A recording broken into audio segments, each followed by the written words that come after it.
Kind of hot today, y'all. Might not be able to stay up there. Y'all know my mount broke. And I'm not buying another one. Don't fall. I might buy another one. Happy Father's Day to all the fathers. Whoopsie. Sorry. Hold on a second. Let me turn my air down just a little bit. Now, united I stand, okay? Walk a mile in my shoes, and then you can tell me what I can wear on my head or not wear on my head. I'm running out to CVS because I have to get Jersey some medicine, and I need some rollers. I just gave myself a deep condition, a deep condition. And underneath here is a deep condition that I'm going to keep on my hair for a couple of hours because my hair needs the moisture. And I'm running out to CVS. If somebody takes my picture and thinks that what I have adorned on my head is inappropriate, that's your problem, not mine, okay?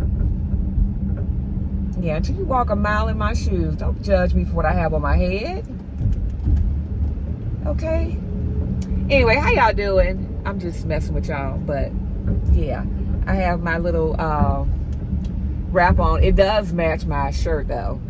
I wasn't going to do it. I told Magnolia, I said a second, because I had underneath this is a plastic bag. Now y'all know I'm not doing that. But hey, if you do it, okay.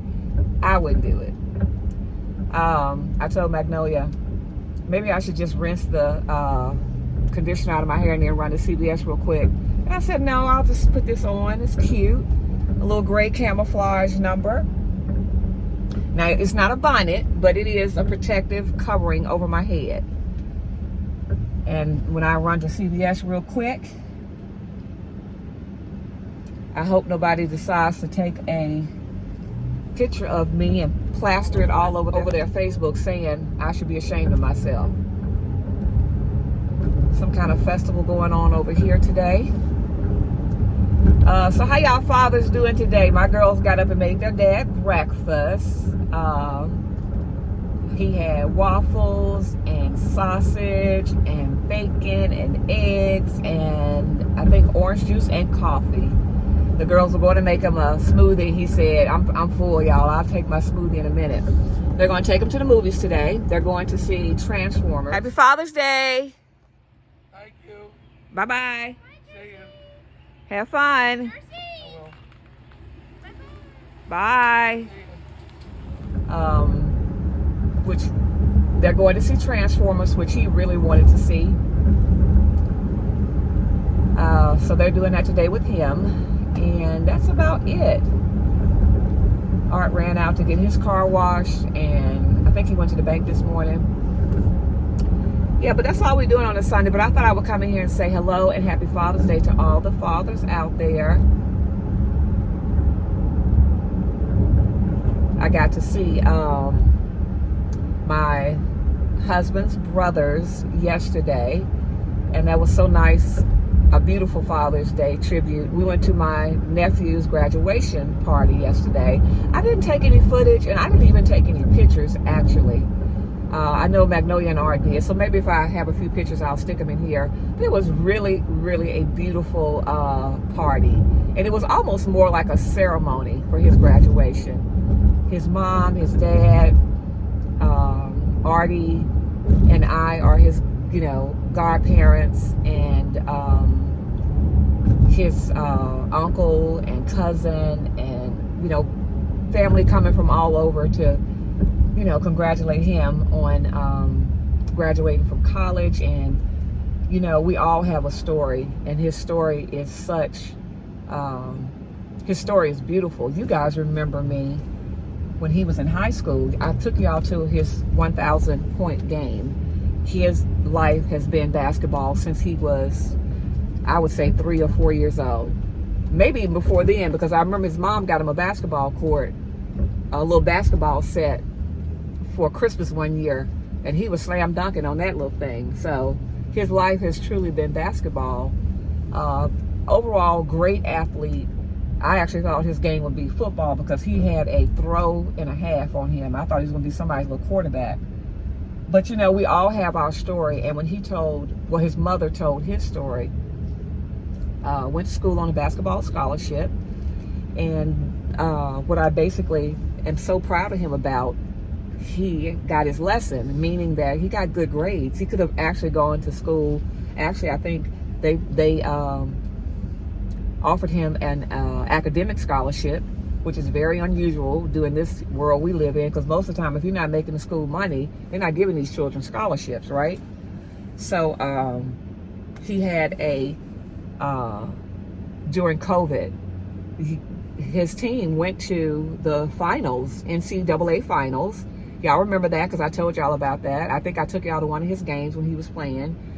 And then after COVID, well, right at the beginning of COVID, they canceled the game, so he couldn't play in the championships, right? None of them could play. Came back, and his mom gave his testimony, and it's their testimony to tell, but I think it's a good inspirational story, especially to young people, about not putting all your eggs in one basket.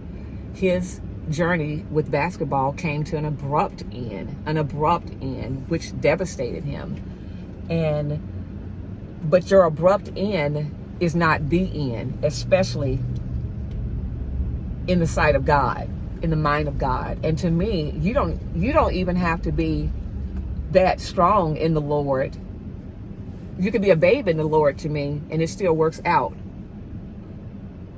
for your good and for his good, so he can get the glory. And that's what his mother did yesterday, and his father. Had a heart scare.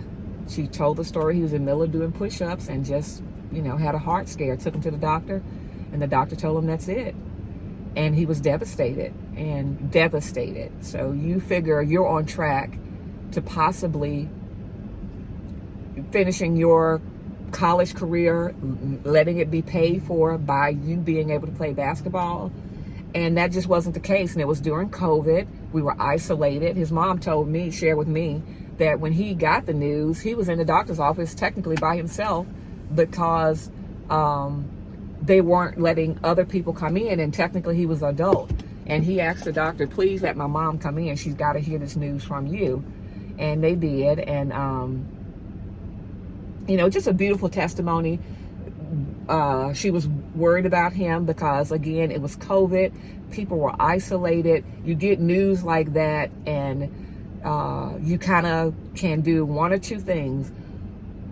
Seriously, literally, ball up, go in a corner, and for lack of a better word, not live your life to your potential, falling on devastating news like that as a crutch, as a excuse not to just thrive in this world, because I guess he had his moment of, okay, I feel bad. I can't believe I can't play basketball anymore. But y'all, he called that school and told them, at one point in time, you guys offered me an academic scholarship. My grades are such that I think you guys, I deserve an academic scholarship. And do you know that young man got an academic scholarship to finish out his remainder of college?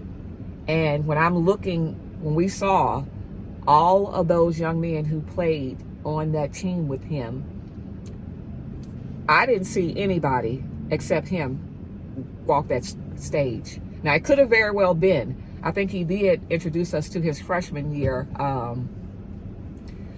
roommate who plays tennis. And so to me, that's just a testimony right there. Not to get up. Life is not fair. Some people get knocked down a lot. Some people are born not even be able to stand up, had parents that couldn't stand up, but they go on, especially to me in this country, to thrive and to be great. And just so proud of him, It was a beautiful ceremony. His mom presented gifts to us, and I don't have it with me, but she gave me this beautiful compact engraved. It was so beautiful. She had it decorated so nice, and the food was excellent. It was catered by Aunt Berta herself, came and catered. She's been, again, working with Aunt Berta for decades, along with, we've been going to her restaurant. Aunt Berta is a star in our little area, and it was just beautiful. His preschool teacher was there. His kindergarten teacher was there. His high school coach was there. His training coach was there. His uncles were there. His cousins were there. His great aunts were there. And it was just a beautiful time. To me, anyone, when you cannot be there for things like that, for, you know, the next generation coming up, you really need to check yourself. That's just what I think. I really believe that. Yeah. So we're just so happy for him and so proud of him. So that's what we did on yesterday. And today, like I said, the girls are going to take their dad to the movie. And I'm going to go home and do a deep clean. For some reason, I feel like cleaning up. So I'm going to go home, keep this conditioner on my hair, probably for about another hour or two. I just left it on here. I have no idea how I'm going to try to style my hair. But my scalp is clean, which is really good. I'm gonna, while they're at the movies, I just feel like going home and doing a deep clean in my kitchen. I mopped, I think Thursday, but I might run the mop, do a deep clean in my kitchen. I ended up keeping those bins that I picked up from Big Lots. So I'm gonna go on and store the bins that we have already downstairs in the basement. Look, it's almost summertime and I'm just putting our winter clothes away. But we had a real mild spring, y'all. We were seriously still in some of our winter clothes early part of spring, but now we are truly nice weather, you know, sleeveless attire. And yeah, so that's what I'm getting ready to do today. Just wanted to pop in and say happy Father's Day to all the fathers out there. You are truly appreciated. I know I appreciate my husband for being the great, awesome, wonderful dad that he is to our daughters. And yeah, I miss my dad today. Thinking about the fathers who aren't here, the daddies who aren't here, who have gone on to, you know, be with the Lord, as they say. Yeah, I can think about my dad now, and it's not a crippling lump in my throat cry. I can kind of think about him for the man that he was and what he did for our lives, and be grateful for that. And the ones who don't have their fathers, daddies, dads, whatever you call them, pops with them, poppy with them, I'm praying for y'all that, you know, the joy of the Lord be your strength today. Yeah. I just noticed a beautiful melon young lady going inside of CVS with, which appears to be, to me, some house shoes. So we're going to live and let live. The Frugalista getting ready to go in here with her attire. Again, it's not quite a bonnet, but, you know, I have what I have on today. I'm going to run in here to CVS real quick, y'all, and finish my day. Yeah, so that's it, y'all. Oh, my, I have coming up, or if I haven't already uploaded it, a couple of items that I picked up from Turn 7. And my cousin who's in town, Rube, it's almost called, I'm not gonna call her whole name, but Rube, she went twice, y'all. She didn't have enough time the first night, so she went back. Came to the party in a beautiful top that she picked up from Turn 7. Yes, she did. Had on a beautiful pair of sandals that she picked up from Turn 7. So she said she was going back to look at some of the sheets. And what else did she say she wanted to look at? Sheets. What else did she tell me she wants to look at? I told her to look at some of the dresses, because I think she thought that the dresses were only in like tiny sizes. I was like, no, girl, they have our sizes in there. And she told me she found some bras in there. So I think I'm going back, not today. I'll go back tomorrow. Mirabella has school tomorrow. She was off Friday for Juneteenth. But I'll go by myself and see if they have any bras, because I actually need bras. Yeah, so let me get myself in here. And I will see you guys in my next video, which will probably be a Turn 7 video. Yeah, so happy Father's Day to all the fathers. Jazz hands.